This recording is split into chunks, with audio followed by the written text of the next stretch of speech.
Hello guys, good afternoon. Mayroon tayong Honda hatchback dito, no, na pati engine convert. Parang sa Honda CR-V.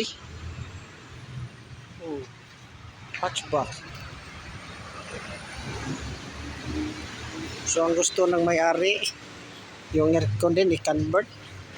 So yung condenser niya dito na sa harap ilagay, hindi na sa loob.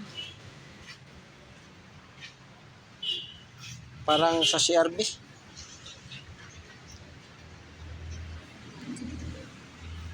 So tara, simulan na natin.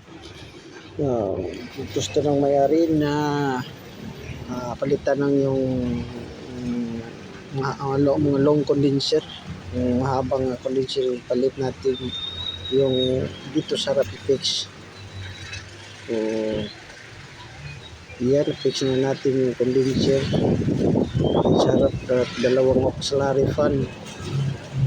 So yan, so fix na natin. So vacuum na tayo kasi testing, wala na ng leak, okay na. So yan, at tapos nag-charge na tayo ng Freon. Ito, nag-charge na tayo ng Freon guys.